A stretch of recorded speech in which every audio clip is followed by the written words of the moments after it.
Xerxe special. That feels like a Xerxe special. I don't think that one's getting flexed. Sion as well might confirm the Casio into the mid lane or the bot lane. It is definitely going to limit the options available. Sion himself has also seen a little bit of play there in the mid lane. Still so much flexibility as we close out the first pick phase here on both sides. I like that we see engage in the hands of both junglers. That gets me excited. And a lot of power definitely in the Karthus if it's executed correctly. Oh man. Vitality are pulling the G2 on us right now. They're just like flex, flex, flex, flex. I mean, there's still a decent amount of flexibility on Splyce, so it's difficult to assume where things are going right now. But what we can say for sure is that Vitality, with the Jace, it is considered a strong pick into the Casio. They ideally would like to have that matchup. You expect, based on what we've seen from Karthus so far, for it to be in the jungle. I'm kind of hedging towards the Sejuani top, but we don't know just yet. We really don't know. And I actually love it, because it's so easy once you've seen one or two Karthus jungle games to just get tunneled on that idea that he has to go into the jungle. But the best part is we're going to get something new and something interesting, because either the Sejuani is going to leave the jungle or the Karthus is going to leave the jungle, and one of those things is guaranteed to happen. Yep, it's going to be interesting for sure. Now we actually see a Darius ban in the top lane. Now that's interesting. Now Cabochard did play a bit of Darius last year. He was a big fan of those carry kind of top laners, and if we assume that the Sion is going into the hands of Vizicsacsi, he doesn't want to have to deal with something obnoxious like the Darius. Well, of course, with the Zac as well, kind of hard to win that 2v2. Not a ton of damage between those two champions, so I can see the argument. Still feels very focused, a little out of the ordinary here. Rakan being banned, though, not a huge surprise. Obviously, very high on the support tier list. Alistair, I guess because you don't know where anything is, you're not entirely sure what you're supposed to ban. Taking away weird flex picks. I see what they're doing here, because the Swain, another one, can go anywhere. And Splyce, you feel like, had a strategy coming to this draft. They see the interesting picks coming out from Vitality, and they go, okay, well, we don't know as much as we thought we did, and so we're going to adjust. It's either Thresh or Tom Kench. That's kind of what I'm thinking right now for Vitality. Both very popular picks for Jactroll, and I think they both... Never mind, I'm going to stop now, because clearly I cannot predict this Vitality draft. Morgana, I think we can safely assume, is support. I think that's a pretty confident assumption. I'm waiting for the BuzzFeed title, like, this meta stumbles expert. What does it mean? All caps, every letter. Kobbe, though, now needs to figure out what he wants to play. Will he try the Casio? Kobbe, I think most often we identify with these late game scaling carries, is going to get the Sivir, so perfectly on brand for Kobbe. And now, pretty much committing that Casio to the mid lane, we will see a support pickup coming out. Short of a very creative flex from Norskeren, but... So, I would now assume that the Jace is mid into the Casio, the Sion will go top into the Sejuani, Karthus will be played jungle into the Zac, and then you're just rounding things out with a bit of disengage from the side of Splyce with the Braum. So Braum Sivir, pretty safe, pretty easygoing lane. Team fighting's that much stronger due to the Sivir boomerang changes now, the Q changes. Yeah. So I'm going to assume that the AD carry is the role that's missing right now for Vitality. And if it is the AD carry, you could go something like a Vayne if you want a strong scaling matchup into the Sivir. You could also potentially do Kai'Sa. All right, it is. I got one! But wait, so that means we're going to see the Sejuani top lane. We're going to see the Sejuani top lane. Oh, so I got two. Wait, no. No, we're not, sir. Sejuani's going in the jungle. We're going to have the Jace top and the Karthus mid. Don't believe it. Okay, 20 seconds. Folks, everyone remember, the good news for us is that at least one team is playing by the book right now. It is Splyce that has counted against them in the past, but we'll see what they can do with this composition. The Sion, the Zac, the Casio. It's a classic Splyce Sivir, Braum, like, very classic. If that's Niski, like... Yeah, if this was Niski, if this wasn't New Champion Select, you'd be like, am I watching a VOD from summer 2018? Is that what we're looking at now? And of course, you know, the Vayne and the Karthus, but... No! I thought I had it, man! It's okay, dude. There's no one wins, all right? No one wins the flex pick game. The fans do, because they get to see Vayne. The Vayne changes. There was a Reddit thread that came up about her, how she's like dominating solo queue right now. She's really strong. She has a pretty good matchup into Sivir, because Sivir can't outduel her for anything. Vayne's late game team fighting is also insane now, because the tumbles cooldown gets reduced when you're in your final hour. And on top of that, her Rage Blade at 2 items. Oh, beautiful item. Really, really strong. Rage Blade, Blade of the Rune King, so strong, Vedius. These guys now going to get ready to head to the Rift. something I'm so incredibly excited to see is how they're going to approach some of these more unique picks, what the Karthus is going to do in the mid lane up against the Casio, what is the Vayne going to opt to go for, how is this champion going to build as we get into this game. Can Splyce move up to 2-0? Can they get that solid starting week, or is the 1-1 curse back for them, and can Vitality get a win on the board in week 1? Remind us what they're all about, or are they going to fall down to the wayside here in the first 2 days of the LEC? That is the question on everyone's minds. The Berlin crowd is excited. They're looking forward to this. We want to see the return of the aggressive, the playmaking, the meta-defining Vitality return to the European stage. Yesterday we didn't really get to see much of that, but this feels a little more Vitality-esque.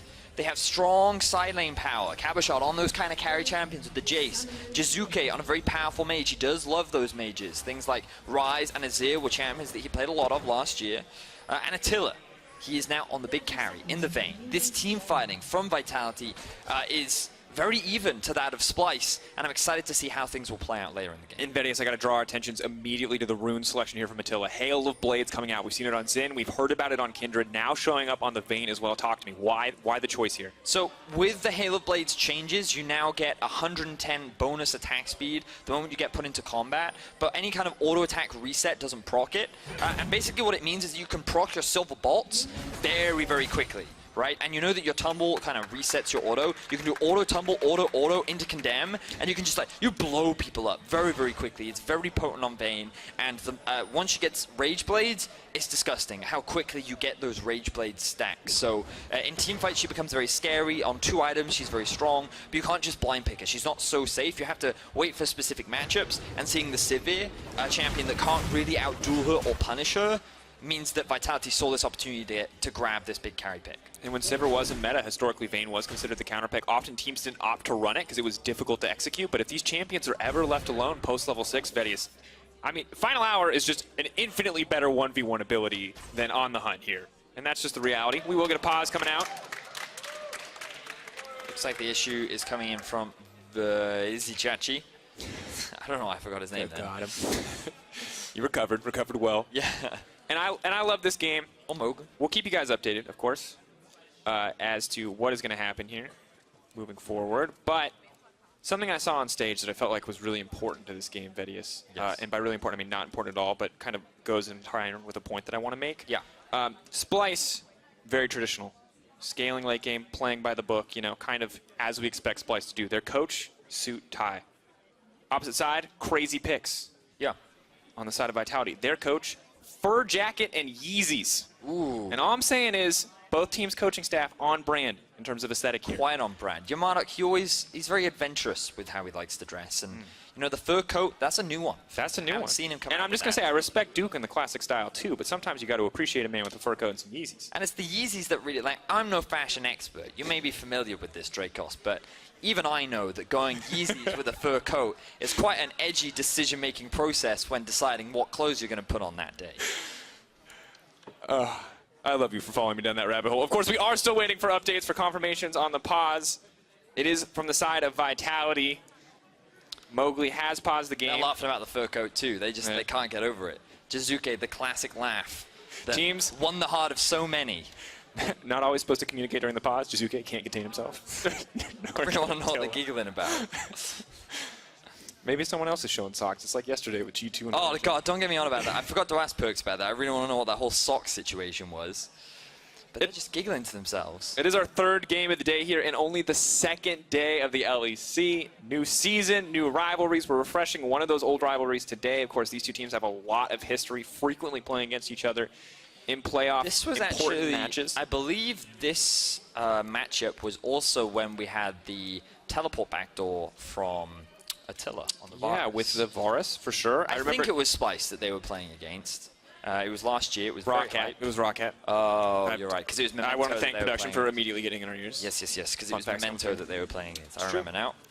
And the other thing is that this was a matchup historically where the pressure was really on when you think about that 3rd place match back in spring when we first saw Jiizuke start to falter. And now it's kind of the shoes on the opposite foot where Jiizuke is the more experienced player in this matchup and now Humanoid is the rookie and you wonder if he is going to have similar issues with the pressure on stage. It did look very good yesterday for Splyce. Obviously the early game was rough for the Splyce side, but Humanoid was still kind of a shining light for this team as far as rookies go.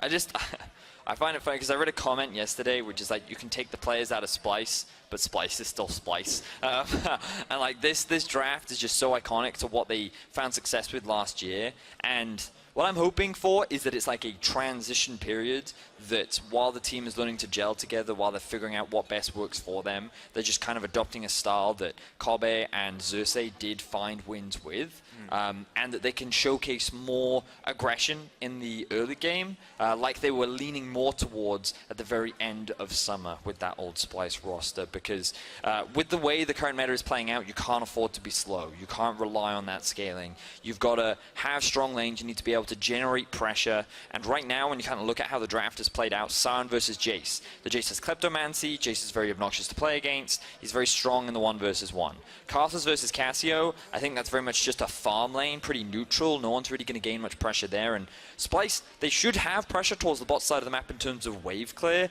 but they have to be very careful of an all-in from Vayne, especially once he hits that level 6 mark, because with the Morgana shield against Braum, it's very effective at mitigating his passive CC, and so it's very easy for Vitality to actually create opportunities to actually start fights and kind of start snowballing the bot side of the map. So I feel like Splyce are kind of limited in their early game of where they can play around and what options that they do have. There's the man himself. He ditched the fur coat to stare deeply into his soul. Mowgli. Staring into the screen. Why? He had a peripheral issue. He asked for a PC start. A few minutes away from getting back in the game. Got to make sure those peripherals are functioning nicely. Cannot allow functioning at all. Yeah, cannot allow for any misclicks here. Not all of us get to play Karthus on stage and push R to impact a team fight. Some people got to push multiple buttons. So, you know. Have you ever played League of Legends without a keyboard? Ooh. I have once. You have once? Did you play with just a mouse? Yeah, I had to. It was a ranked game. My keyboard died and I didn't have a spare, so I could only play with my mouse. How did you, what did your... I think I was playing Ari at the time. I'm going to derail a little bit. What were your bindings? How did you actually, how many buttons did you have in your mouse? Do you have like a Naga? Was it like a Razer Naga? I had 2 buttons and the middle click. Oh, so you were doomed. I assume you lost that game. No, I didn't.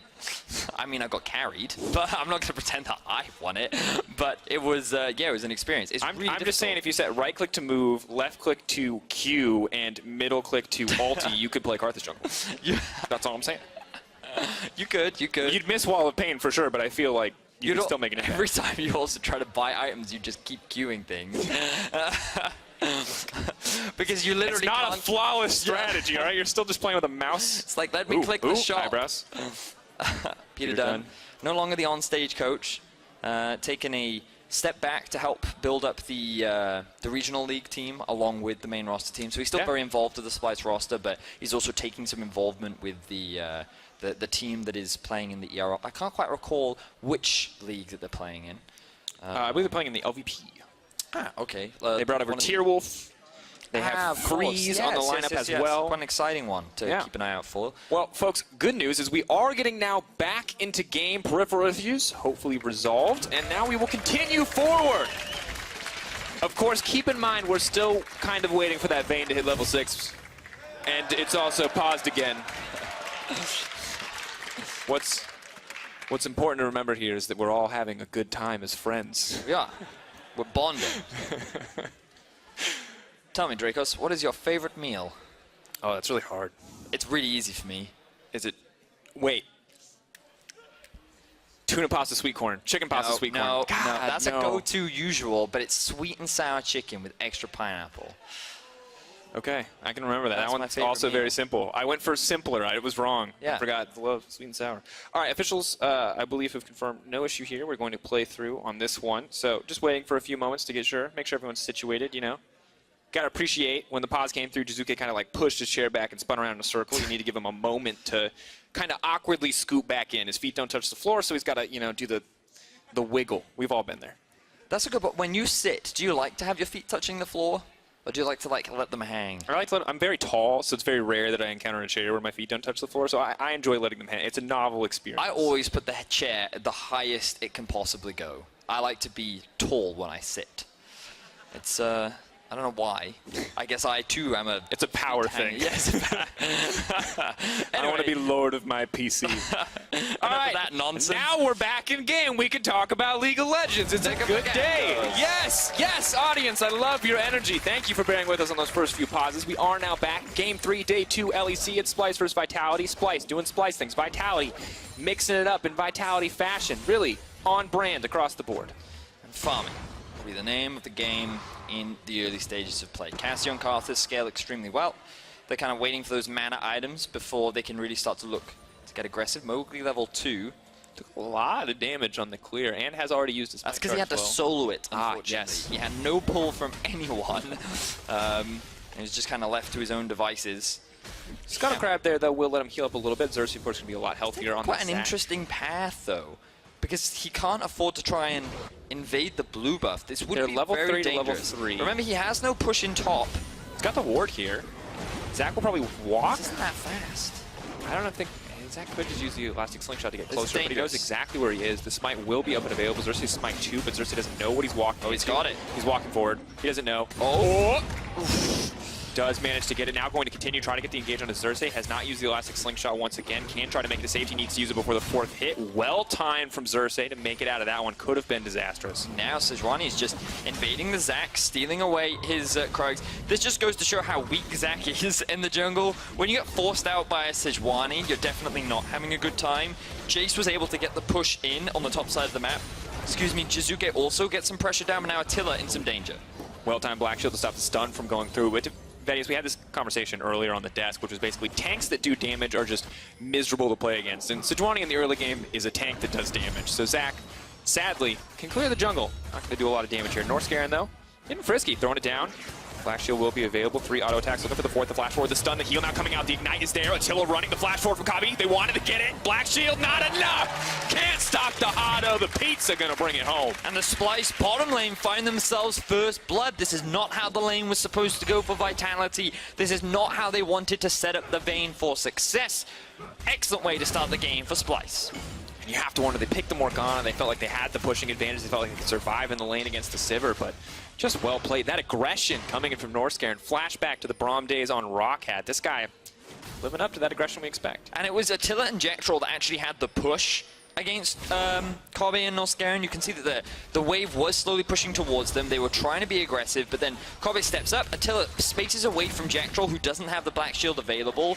He's not body blocking the Q because he can't afford to anymore. And Norskeren, he wants to apply the stun, so he flashes in, lands the auto, and then Kobbe's there for the follow-up. So they secure themselves first blood, and there's little that Jactroll can do to help him.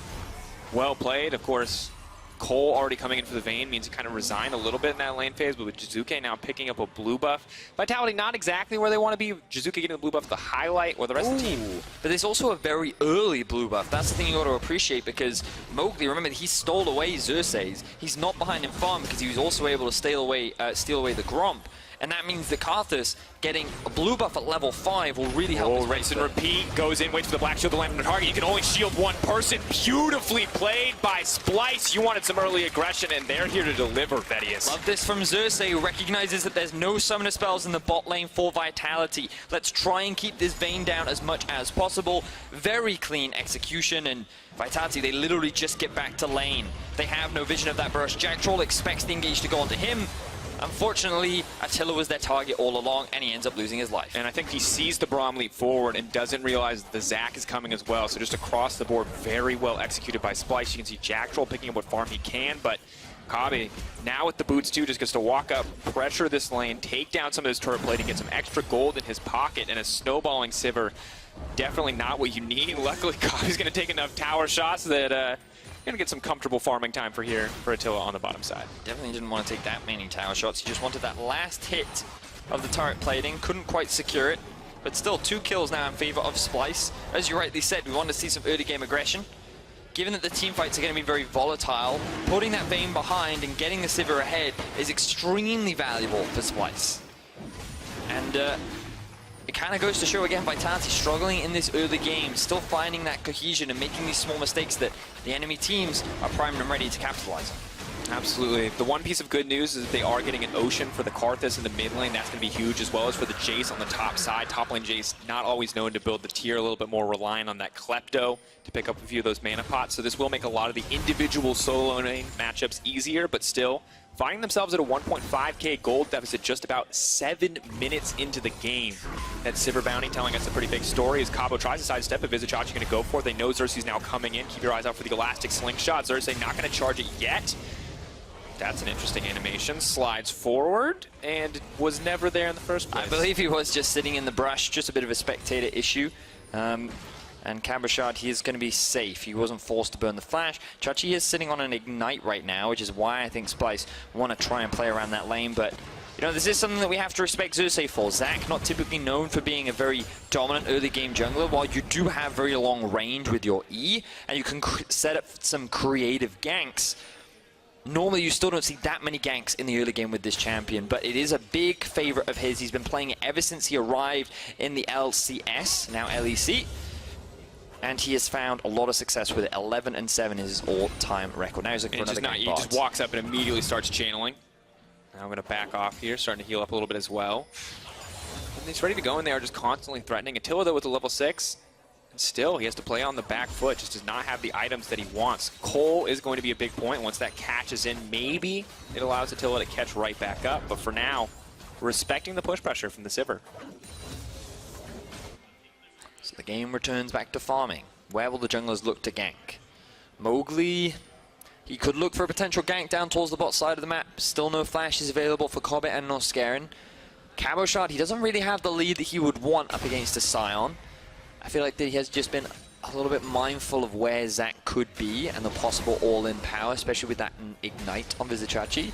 Mid lane, we talked about, there's no real ganking opportunities. It's just very much a farm lane. Interestingly, Jiizuke has gone for the tier 2 boots very early on. And a large part of that is to help dodge around the Cassio skill shots and just help get close enough to land his own skill shots as well. So interesting that he would go for that rather than grabbing himself a mana item like the Lost Chapter. Now for the collapse, Humanoid going to tank layaways to the face. Jiizuke has to be careful because Zac's now coming in. They want to try to knock this up, but if the Karthus goes down, it'll turn immediately. Norskeren is here first on the roam, but Jiizuke is going to get that death-defied passive. Clips him with it. That's the tipper you want from Norskeren, knocking it down. Ulti is going to come out, but not to much effect. Lackluster there for the Karthus. Yeah, and I'm surprised Jiizuke held his flash for so long.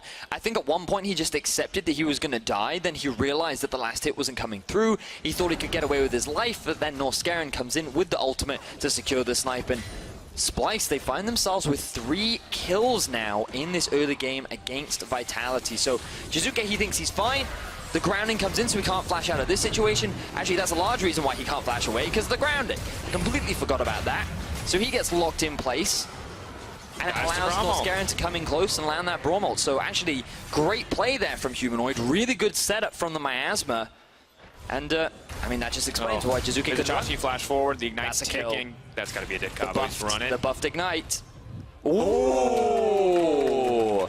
All right, barely living. Well done, Cabo. Barely surviving there. We'll call that calculated. We'll say not even close. One more time for the Donkey fans out there. And really, this is a brutal early game for Vitality. This is not at all the Vitality that we are used to seeing, Vetti. This is a team that was pretty much unmatched in early game prowess outside of Fnatic, and now really struggling here. You look at the summer versus their first day, that's a completely different story. Oh, man. Very different from what we've seen. And one of the big questions that people had around Vitality was, will Mowgli provide what Kikis could last split? Kikis was the driving force in terms of the early game playmaking. He would build leads for himself. The Vitality would then leverage moving into the mid game, but so far, Mowgli hasn't been able to have that same kind of impact. Now, that's not to say that Mowgli is the problem, but you can definitely see the difference in playstyles, where Kikis was always invading in the enemy jungle. He was denying your camps away from you. He was stealing everything you could possibly want, whereas Mowgli much more on the farm side, looking for potential ganks, trying to scale more towards team fights, and now we will see an early play from him. Knockout comes in from Vizicsacsi, clears the wave as well, so Mowgli's going to tank it up, does have the Frosthammer passive though, he's going to try to back out, damage comes through. Vizicsacsi going to resurrect. Going to run for the kill. Mowgli now going to run for his life, but the slow is there, and they are going to be able to walk away from that one. Okay, pretty clean gank there from Mowgli. Wasn't forced to use his ultimate even, and was able to get away with a kill and his life. Definitely get some gold back in the pockets of Vitality, but that's 3 turret plates now down. The bot lane of Splyce really snowballing, a very different laning phase compared to what we saw yesterday. And Xerxe, recognizing that the enemy jungler was in the top side, invests his time down towards bot to help that bot lane work even more damage onto the tower. So despite... Interesting Zac animation once again. A little bit of spectator error there, but Humanoid now going to fly forward looking for the fight himself, but there is Mowgli immediately trying to take off here, pulling him back into my hands, but that is a dead Karthus, but he's still throwing out the damage, and here comes Cabo. Norskeren is there, but they might not have enough damage to start the fight right up until Chachi gets there. Cabo going to look for the disengage. Mowgli, though, may be the one under fire. Sidestep down the Braum ulti. Mowgli going to go down. Cabo now in no man's land, but Jactroll is here for the backup. They have to be careful. How are they going to land the CC? The tether is now coming out onto Norskeren. They're backing off. Black Shield there to stop, and he followed back. That's the ignite. Burn, baby, burn. Norskeren going to drop. Vizicsacsi taken out as well, and if anyone's going to fight you like that, it's going to be Vitality. And it's Vitality that actually come out on top in terms of the kills. I believe that was 3 for 2 overall. Once Jactroll finally joins the fight, but now Attila and Kobbe in a 1v1. The final hour gets popped from Attila, but Kobbe's just like, nah, I'm good. Just backs away. Not interested. Got the ulti cooldown, exactly what he wanted there in the exchange. We take a look back at what is a very extended fight. So Humanoid flashes in here. He wants to lock Jiizuke down and start getting kills onto the Karthus.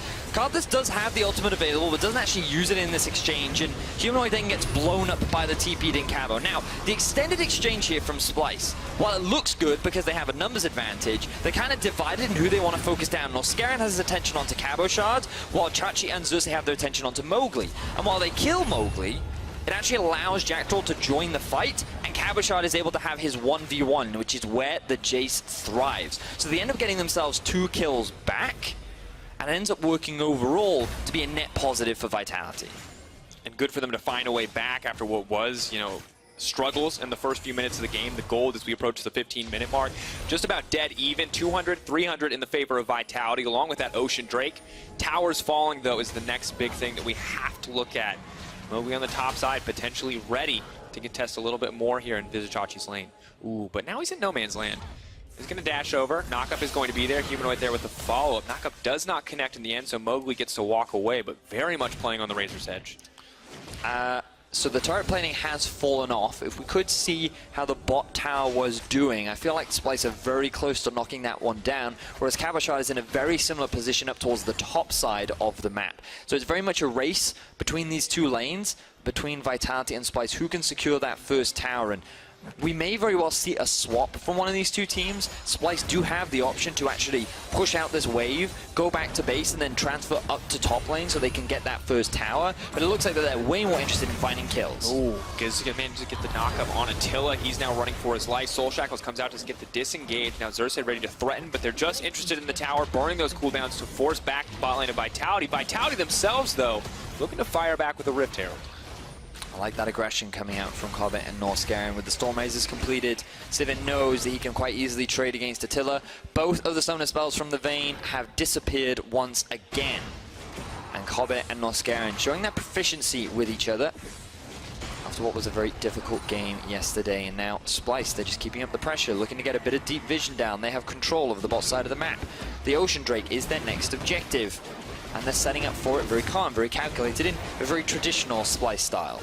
And unfortunately, on the other side for Vitality, they're forced a little bit on the back foot here. They're not able to match with an objective of their own. Still hoping that Cabo can solo take down that tower against Vizicsacsi. Scion, though, may not win the 1v1 duel, but can obviously do a lot of damage to this minion wave. Mowgli hovering around Attila, hoping that Splyce will take the bait, but they're not going to have it. Got plenty of gold on that Sivir, just looking for the back. Now, Vitality do still have good scaling, especially in a side lane. They could look to play 1-3-1, and when you think about it, Karthus, once he gets like 2-3 items, his ultimate will always offer that global threat. So if Attila finds himself in a 1v1, fun fact, it's a 2v1. If the Jace finds himself in a 1v1, joke, it's not, it's a 2v1. So Vitality have this ability to play all 3 lanes, but this is one of those big debates, right? When you're running like team fight versus split push, ultimately what it comes down to is who is better at being able to force their style. If you want to play 1-3-1, you need to have strong enough lanes you can force Splyce to split up. But if Splyce are the ones creating pressure in the lanes, if they're the ones getting the vision first, they can group up, play around an objective, and force Vitality to group so that they can't play towards their win conditions. And the strong point right now for Splyce is in their mid laner and AD carry. 2-0-0 the score for Kobbe, 1-1-2 for Humanoid. On the opposite side, Cabo doing incredibly well on the top side, 2-0-2. Sadly, the weak point for Vitality, their bottom lane. But the Karthus, Vedius, we talked about it yesterday. There's a certain degree of inevitability to this Karthus scaling. Eventually, he is just a teamfight monster. It's very true. The longer the game goes, the stronger and more obnoxious he becomes. He's just one of those champions that seems to scale infinitely, and especially once he gets the death cap, he is one scary lich. I think he's, I don't know, he's like unalive, I think is how I read it. He's not quite undead, but he's not alive. Anyway, tower there's undead down. and there's unalive. Let's not mix it up, folks. It's complicated, but Karthus is unalive. That's canon. This is how we write lore. We base it on what Vedius makes up, depending on how he's feeling on the day. It's true. I define all of the lore.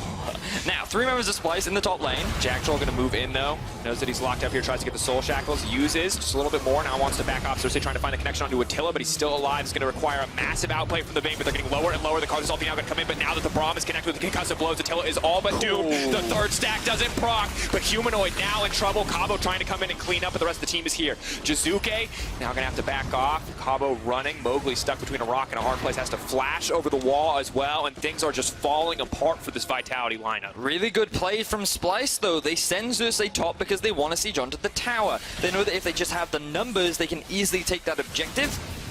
And Vitality, they try to go for the outplay. Jactroll face checks a brush. They think that they might be able to get 1 or 2 kills off the back of it, but really good play. Great use of the summoner spells, keeps all their members alive, and then just as Humanoid looks like he's called out, looks like he's about to die, the rest of his team shows up to take him to safety. So Splyce, their coordination is looking on point, and I feel like we're seeing a much different team to what we saw yesterday. When the bot lane was allowed to play their game, when they weren't put so far behind, they're having a much stronger performance. And you have to wonder where the leadership is coming from on the side of Vitality right now in-game, because Splyce actually changed more members, but are looking more coordinated. Interesting thing to see now. You can see, hoping that the stopwatch combined with the Karthus ultimate is going to net some kills here, potentially give Attila his highlight reel moment. Sadly, one thing Braum is exceptionally good at is once he auto-attacks you, you don't get a highlight reel. You don't get to dodge all the skill shots. People are going to auto-attack you, and you're going to die. Humanoid as well, though, outplaying the scenario quite nicely with a quick stopwatch. Yeah, really good use of the stopwatch, and then Vizicsacsi ulting his way in as well. Wasn't forced to use the teleport. Means that he can just help keep the rest of his team alive. Love this play from Splyce, very coordinated, and really good use of the heal as well from Kobbe. Just as the Karthus ultimate was coming to keep his support alive, paired that up with the Guardian, more than enough survivability. So now 1.5 gold. 1.5k gold is the lead now for Splyce. Ocean Drake is spawning relatively soon, and Vitality already setting up around that objective.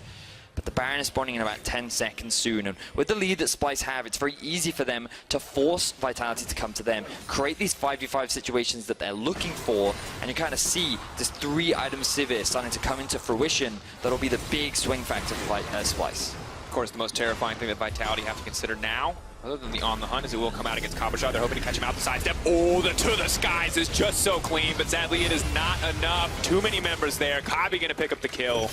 Now unstoppable. Excellent pick off there from Splyce. The question, though, is what do they do with it?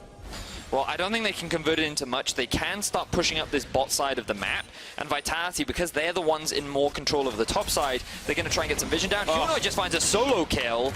That's about all you can hope for. Jiizuke now has to run, does not have enough health to sit on that tower. Ready in a moment's notice Splyce for are just to come taking in. everything. Vitality, we questioned what their game plan was yesterday. They seemed uncoordinated. They seemed like that they wanted to keep trying to force plays and that they couldn't really turn it into anything. And many fans, many of us on the desk were expecting a different Vitality to show up today. But again, members getting caught left, right, and center. Small mistakes getting very quickly punished. And Splyce, a very experienced team, many players that are very aware of how they can punish these mistakes. And they're doing it just like Schalke did yesterday. And it's such a good look for Splyce right now. Yes, Vitality are struggling, but it's Splyce who's punishing them at every single turn. You know, punishing all of these aggressive plays, punishing Jactroll for roaming in to try to clear vision as we look back at this replay on the picture-in-picture. Just excellent sidestep on the binding, and sadly, Cassia, once she slows you down, she's just going to run you down. Morgana not with a lot of tools to stop that without the binding available. It's a good look for Splyce. They played more aggressively in the early game, even with a more Splyce-style composition. Something that's been often critical of them is playing a single style. Well, the draft indicated one thing, the gameplay indicated another, as they have been picking apart Vitality. Yeah, and all of it's come from the bot lane. Kobbe and Norskeren did a fantastic job in the 2v2. Xerxe then reinforced that by sending a couple of ganks their way. They constantly look to shut down this Vayne-Morgana duo. And now they're sitting at a 2,000 gold lead. Now this gold lead isn't insurmountable. The scaling on Vitality still exists, but you just kind of compare the difference in the items, and Splyce already sitting at 2.5. Means that if Vitality tried to fight them now, they would just get crushed.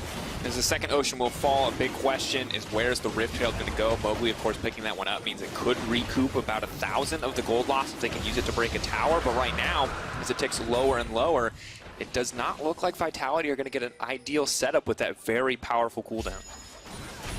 Yeah, it was an objective that many lives were lost in order to gain.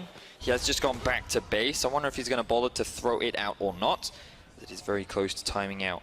Better to use it than to... There you go. He is just going to throw it out at the last second. Better to just have it on the field and not gain anything to not use it at all. Maybe it'll be a point of pressure. You have Attila and Jactroll in the mid lane, so Juani ready to back them up, but sadly Splyce, they know exactly where the Herald is, which means they know exactly where Vitality is. Vizicsacsi. Once again, Black Shield, you can only protect one member. Will Jactroll sacrifice his life to save Attila if necessary? I have to imagine the answer is yes. So you can see from Splyce right now, they're just playing the slow, calculated game, very Splyce-esque.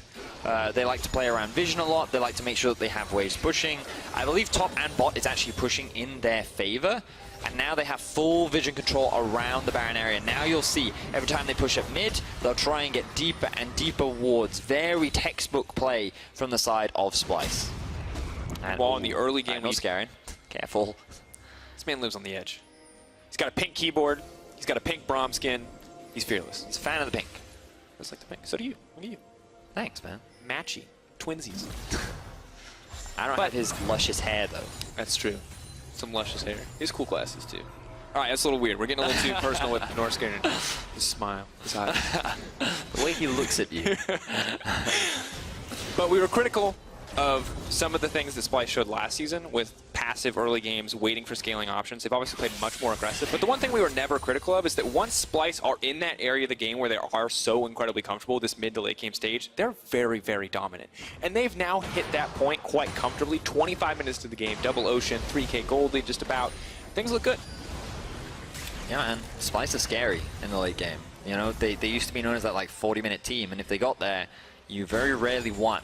Now, the game, it's easier to end compared to what it was, given that cannon minions spawn every wave once we hit the 25-minute mark. But I think what Splyce has been waiting for is exactly what you see on your screen now. Have a look at that Sivir. See that shiny, glowing yellow sword of death? That is what Splyce have been waiting for. 3-item Sivir, devastating to deal with in team fights. And now we just need to see Splyce actually force one. Go to the Baron. Well, first, push out the waves, set up your vision, then go to the Baron. You're such an analyst. You have to specify. You can't skip a step. You're like, wait, no, just to be clear. They do also have to ward and set up vision and make sure the jungler is dead. So when I was learning about this, the process that you always repeat is push mid, do something, push mid, do something, then go back to push mid, and then go do something. But this is the most crucial part of any step. Pushing the mid lane so that Vitality have to deal with the waves that are coming, and you can just see then Splyce have full reign to move into the enemy jungle and set up all this happy vision. So, yeah, very textbook starting the Baron off now. They haven't spotted this ward out, so Vitality are aware of what's going on, but this will actually die pretty quickly. It's one of my favorite wards in League of Legends. TP from the Jace, though. But this is perfectly fine for Splyce, because now they get a free summoner spell, they can go back, they can reset, and guess where they're going to go?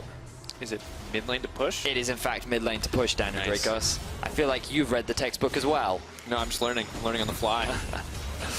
Now, the one thing that Splyce do have to deal with is the wave pushing down bot. Vizicsacsi currently doesn't have the teleport. He's running Smite, which means that Splyce might have to do a slightly bigger reset before they can look to try and contest the Baron, and that's kind of what you're seeing right now. So Again, very slow, very calm, calculated game from Splyce, very textbook, but now they have the teleport away from Cabochard. So what they'll do now is they'll have this bot wave pushing.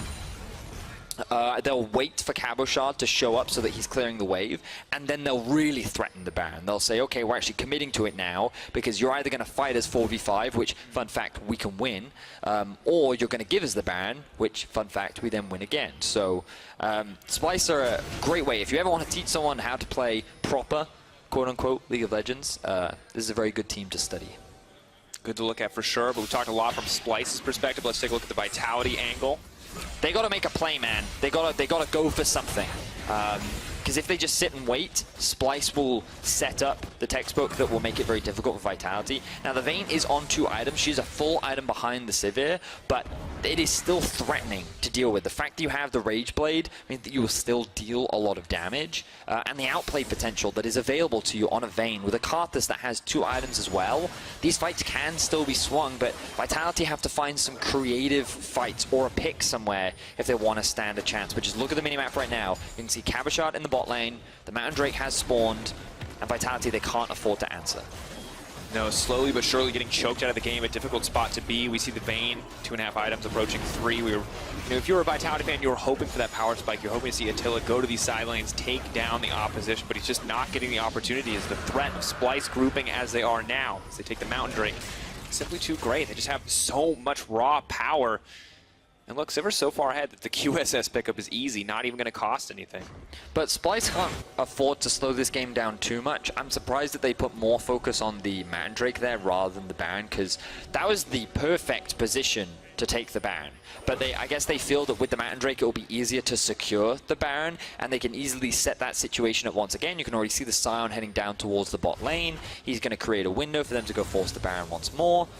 Thaddeus, the other thing that we have to note now is that the blue buff is about to respawn, which is going to be crucial because the Cassio has gone for the Ludens as opposed to the tier build, and so you'd go super quickly trying to take the Baron. But literally once you have the Mountain Drake and the blue buff and the mid lane pushed, if they then choose not to take the Baron, I will be confused. So I'm actually glad that you mentioned that, because while we don't have much action happening, I can talk a little bit about how Cassio's skill order max has changed a little bit. So you will see that some Cassios don't go for the tier, as you identified, which means that their mana gets drained much faster. So what Cassios will do to compensate is they'll max the Q and the W, and they won't actually put points in the E. And the reason for that is because it only costs 10 mana at level 1.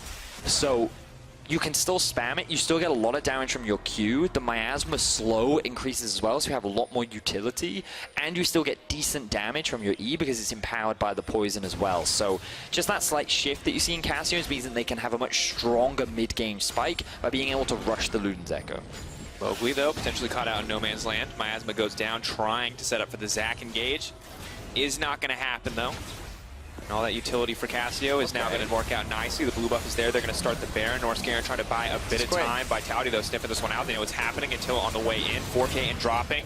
Going to open with the Karthus ulti, immediately moving on to the Braum now. Seeing the stopwatch coming out. Humanoid, you got to keep your eyes on this Cassio. Where's the ulti going to go? For now, nowhere. Just the disengage from both sides. Now, there is a wave pushing in bot in favor of Vitality. This means that they're the ones that should be able to gain pressure and priority around the river, and they should be able to secure a tower as well. And this is the risk. Splyce, they skipped a step there. There was nothing really for them to force. It was a full-on 5v5, and I loved the way in which Vitality led with the Karthus ultimate. That huge chunk of damage was a great way to kick off the fight, because remember that the Baron also reduces your magic resistance, which means that you take that additional damage as well. So good decision making there from Vitality. Very patient, very calm. Don't concede the objective.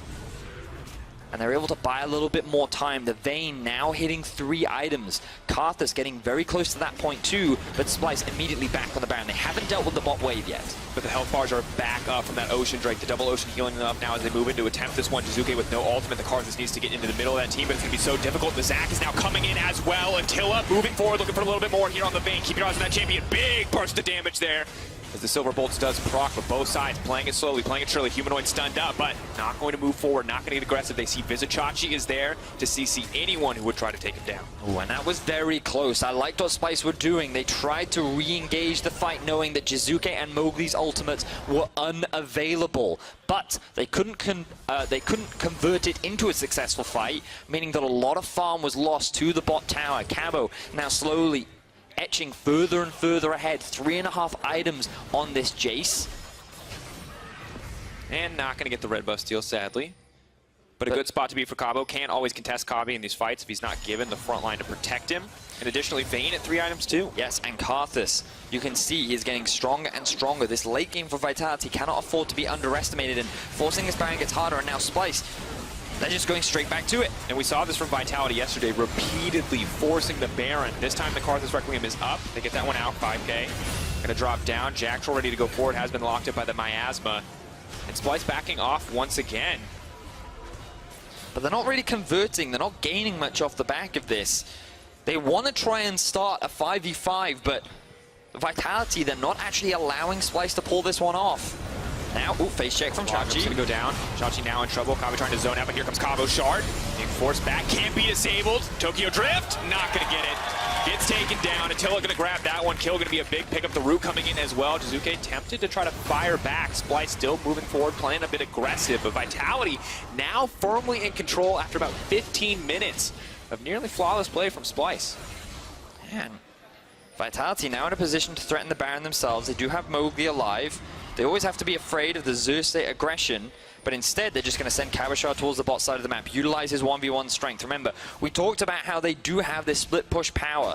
In a side lane, Cabo can't really be challenged by anyone on Splyce, and by finding that pick, you can see that Splyce don't really have that many answers. They needed to have control around the Baron to force Vitality to group, to give them the best case scenario, but here we are, Vitality now kicking this one off. And the struggles around Baron counting against Splyce. Vizicsacsi will respond as the smite though, not the TP, cannot come. We got to see where is Xerxe going to be. He's not going to get there soon enough. That's the Baron for Vitality. Splyce have to be shaking their head after that one. They were in control for so much of the game, but just like that, Vitality are back in it. And it's Splyce that they skipped steps.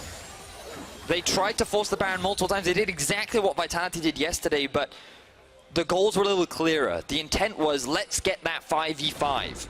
But the Karthus ult at the beginning of every fight, combined with the extra Baron damage, pretty much removed the engage from Splyce. Xerxe was at half health at the beginning of every fight, which meant they couldn't commit. You ended up just kind of poking each other, then disengaging. And once Splyce had taken too much damage, Vitality could then get another advantage elsewhere on the board. They find a pick onto Vizicsacsi, they secure a tower in the bot lane, they reclaim vision control around the Baron area, and now they're the ones with the objective, and the gold is exactly even. Vitality finding a way back in this game, very impressive. Now going to put some of that scaling to good use. Karth, as you mentioned, now with the Leandry's just going to cut through the members of the team. Splyce need to play on the defensive. For now, they're setting up a bit of vision, trying to make sure those towers will not drop. Of course, the Baron going in just ties up Vitality, so it's not quite some of the Baron power plays that we're used to. Excuse me, Shell V power plays that we're used to. Because they're just not, you know, so far ahead. They snuck this one pretty much out from under Splyce's nose. Yeah, and Cabo is so strong right now. The Bloodthirst is completed as well. You can see on Vizicsacsi, he spent so much time grouping up with his team that he's almost been Flame Horizon now. He's only at 2.5 items. That Scion is not as tanky as you would like him to be. And while he does have a lot of HP, it's going to be difficult for him to survive an Infinity Edge Vayne. The Leandry's now completed for Jiizuke as well. This Vitality has reached a point where if they go for that 5v5, it doesn't look so one-sided for Splyce anymore. And Splyce maybe not going to be able to dictate the pace in terms of forcing these fights too. Vayne all but unstoppable in a side lane at this stage of the game, but still choosing to group. They're looking for the pick here. Norskeren has been very confident as he moves forward to place his vision. Well-timed blast cone to take him to safety there. Could have been death. Xerxe is walking with him though, always good to have your ward buddy. But note how Vitality are playing on all 3 lanes right now.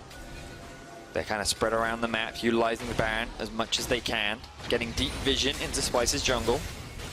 And the gold telling a very unique story of this game where Vitality were the team to fall behind to try to bring it back as much as they could, and just as it continues, shifting back into Vitality's favor further and further. If the next fight goes in their favor too, they will most likely break open the base or get some greater objective.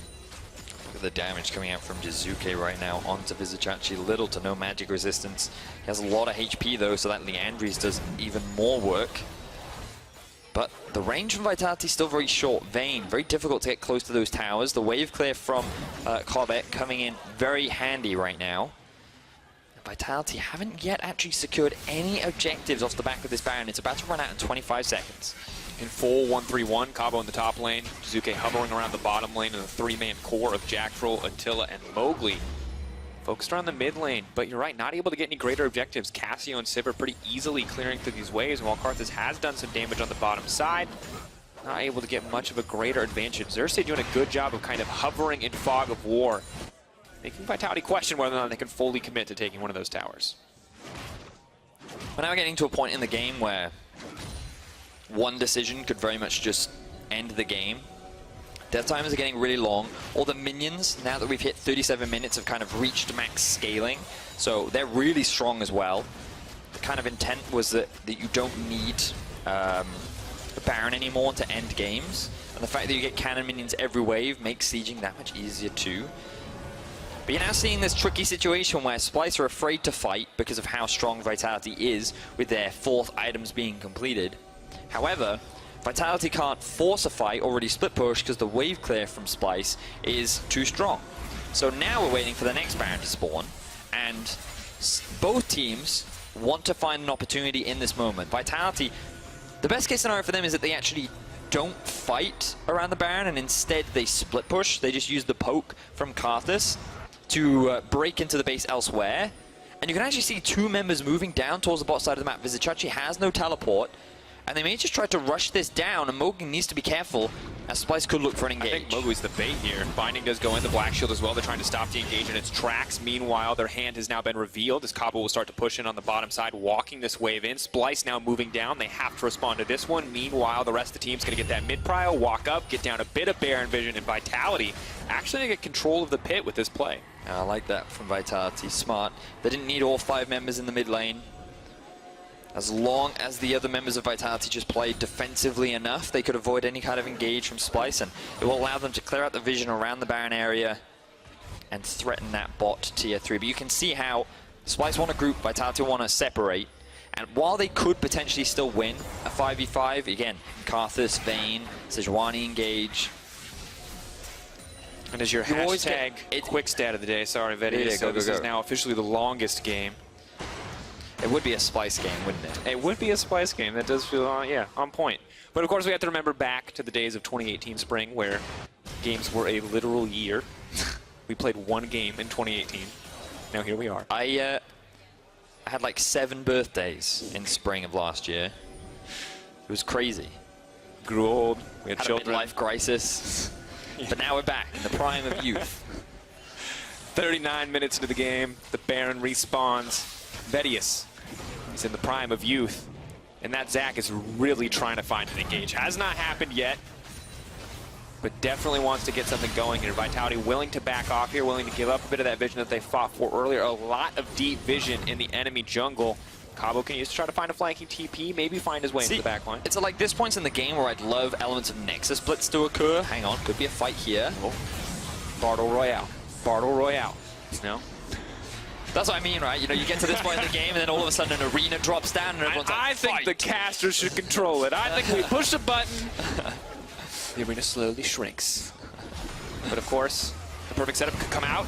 Attila now going to try to back away. Vizicsacsi trying to move over, but Cabo is there on the flank. Now the ulti coming in. There's the Requiem. Health bar's getting cut down. Jactroll still alive, but we now going to bust out with a stopwatch there. Vizicsacsi taking down. Humanoid on his lone suffers the Karthus in the melee range. Kobbe running as fast as he can. Attila now picked up. He can't stealth. He can't move out. Oh my! Just deliver it to him. Call Liferando. Call Deliveroo. This man needs a job. Kobbe Map's getting cleaned up. And Attila finds himself the triple kill. Look at the death timers on Splyce. They get aced. Vitality have all 5 members alive. They could look to end the game right now. And just an incredible fight in the end. Splyce getting anxious. Finally think that they have the engaged Vedius, but they absolutely do not. A black shield stops anything from going on to Attila. The game turning in the favor of Vitality. The 1-1 curse alive and well for the Splyce lineup and Vitality, reminding us how they earned their spot at Worlds. They still got to get more kills. They still have to end things out. Vitality take the win over Splyce.